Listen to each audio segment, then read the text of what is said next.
Breakfast idli అనగానే బండకేసి బాధేయాలనో లేకపోతే బలవంతంగా తినేయాలనో కాకుండా ఇష్టంగా ఒకటికి బదులు రెండు తినేలాగా సుత్తి మెత్తటి ఇడ్లీలు కమ్మని టమాటా చట్నీ ఈరోజు ఈ వీడియోలో మీతో షేర్ చేసుకోబోతున్నాను.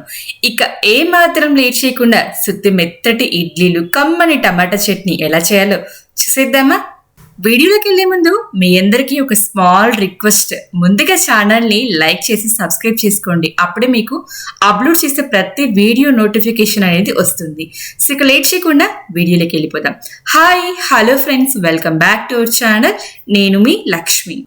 మీరు ఎప్పుడూ తినే టమాటా చట్నీ కాకుండా నా స్టైల్లో కొంచెం కొత్తగా టమాటా చట్నీ ఎలా చేయాలో చూపిస్తాను. ముందుగా కడాయిలోకి 1 టేబుల్ స్పూన్ వరకు ఆయిల్ వేసి మీడియం సైజు ఉల్లిపాయ, 1 టీ స్పూన్ జీలకర్ర, 5-6 వెల్లుల్లి రెబ్బలు, అలాగే మీరు తినే కారాన్ని బట్టి ఎండుమిరపకాయలు కాస్త కారంగా ఉన్నవైతే చూసుకొని యాడ్ చేసుకోండి.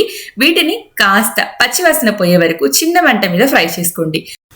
పూర్తిగా మగ్గించే పని లేదు, కాస్త పచ్చివాసన పోతే సరిపోతుంది. ఇప్పుడు ఇందులోకి 1/4 కప్పు వరకు పుట్నాలు, అలాగే 1 రెబ్బ కరివేపాకును కూడా వేసుకోండి. పుట్నాలు వేసుకునేటప్పుడు మంటని పూర్తిగా లో ఫ్లేమ్లో మాత్రమే ఉంచండి.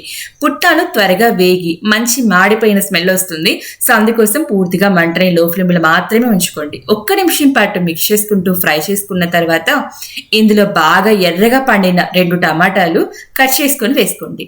అలాగే టమాటా కాస్త త్వరగా మగ్గడం కోసం చిటికెడంత ఉప్పు కూడా వేసి టమాటా పూర్తిగా సాఫ్ట్గా అయ్యేంత వరకు ఉడికించండి. ఇప్పుడు వీటిని పూర్తిగా చల్లారనివ్వండి.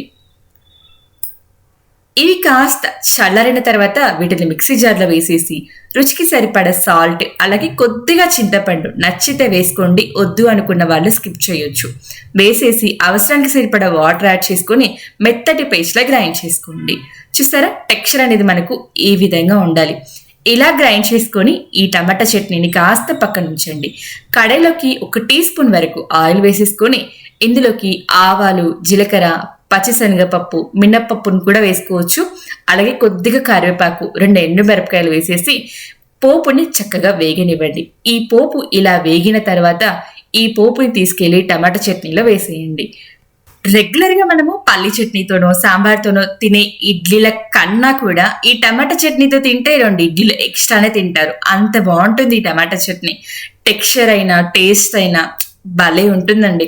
పుల్లగా కాస్త కారం కారంగా తింటూ ఉంటే ఆ మధ్యలో జీలకర్ర ఫ్లేవర్ తగులుతుంటే ఆహా అద్భుతంగా ఉంటుంది.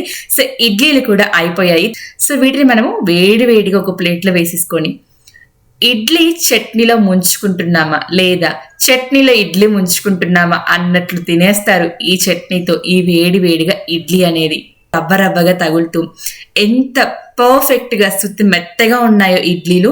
సో నాలాంటి ఇడ్లీ లవర్స్ కి ఇడ్లీ అనేది ఒక ఎమోషన్. ఇంట్లో ఎన్ని రకాల బ్రేక్ఫాస్ట్ రెసిపీస్ ఉన్నా రెగ్యులర్ గా పెట్టినా తినాలనిపించే బ్రేక్ఫాస్ట్ ఇడ్లీ చట్నీ ఏదైనా కానివ్వండి, నేనైతే ఇష్టంగా తింటాను. సో నాలాంటి వాళ్ళు మీలో ఎవరైనా ఉంటే నాతో పాటు కింద కామెంట్ సెక్షన్ ద్వారా తెలియచేయండి. ఇడ్లీ ఉంటే చాలు, ఆ వేడిగా ఒక చల్లటి వెదర్లో వేడి ఇడ్లీ చట్నీ తింటూ ఉంటే ఎంత హాయిగా అనిపిస్తుందో.